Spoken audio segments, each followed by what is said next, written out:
What is going on, everybody? Welcome back to the channel where we talk movie and TV news, movie trailers, all of that. If you haven't so already, consider hitting that subscribe button right now. Today we have a nice little detail concerning Spider-Man No Way Home, and that is in terms of Spider-Man's costume, and we have Lego to thank for that one. We also got more Easter eggs from yesterday's episode of Loki.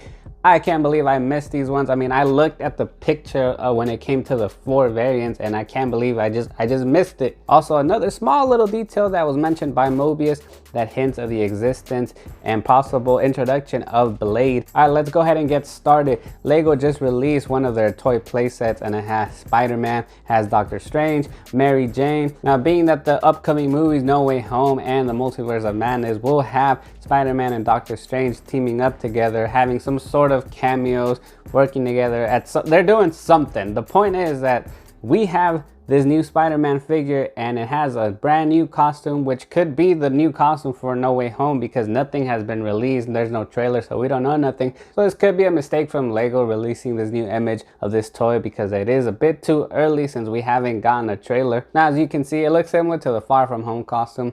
The only thing is that it has that big golden spider in the middle of it. It's kind of a nice little mix from the Far From Home costume mixed with the Spider-Man PS4 costume, except the white spider is gold. People are assuming that's a nice little tribute to Tony Stark. Regardless if it is or not, I think the costume looks great. I can't wait to see how it actually looks like on film. Let me know in the comment section below, what are your thoughts of this new possible costume from Spider-Man No Way Home? Do you like that addition of the golden spider, or do you prefer to stay a little bit more classic or original? Alright, so yesterday I released a video talking about the Loki variants, but I can't believe that right behind it, I stared at this picture and then I was like, okay, there doesn't seem to be any clues in the background, but if you look to the right in the back, it is the Avengers Tower. Like, how did I miss that thing? So then I started thinking, is this New York? Everything that's destroyed in the back, is that New York? Are we set in the timeline where the New York was completely destroyed?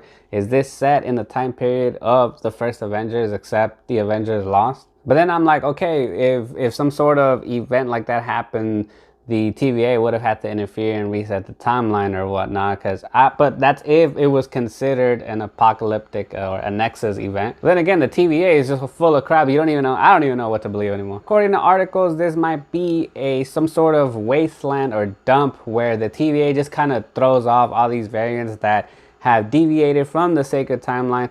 Pretty much a place where they just dump them there. They just throw them there so they can stay there and live off the rest of their days without interrupting the sacred timeline. So it could be one of the two, and I believe hopefully the next episode explains where Loki is. What is this whole new realm? Is this New York? Is this some other timeline that just happened to branch off or something? And also earlier in the episode, right after Loki and Sylvie get captured, Mobius is trying to talk to Sylvie, but they're not letting him. So then he goes and walks by their cell, and then he tries to ask the guard, you know, hey, what's up with Sylvie? And as a way to not look suspicious, he tries to play it off and, you know, make some small talk with the guard.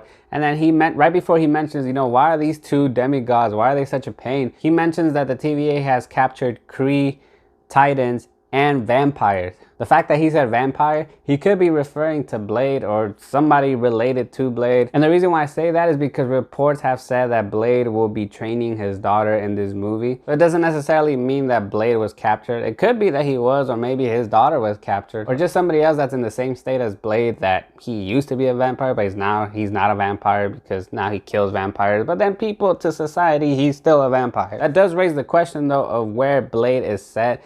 Is it set in the sacred timeline, or is it something that branched off and that's why they are on the hunt for Blade, or whoever this vampire is that they captured? Or maybe it's a vampire that was set in Blade, but he managed to find his way out of the sacred timeline and captured him, and then now they're trying to question him, and then that's going to be kind of like a little setup for Blade. Maybe once they interrogate this vampire, he's going to spill the beans and say that Blade exists, and then Blade could be a potential target for the TVA or some other organization. Whatever the case may be, I want to know your guys' thoughts. Leave your thoughts and opinions in the comments section below. And right before I finish off this video, I want to shift gears to the horror genre once more, and it has been announced that a sequel to the original Exorcist will be released. According to Blumhouse, it will be a direct sequel to the original. It's not going to be a spin-off. It's not going to be a technical reboot that's going to completely restart the franchise. It's pulling the same moves as Halloween did, where 2018's Halloween is a direct sequel to the 1978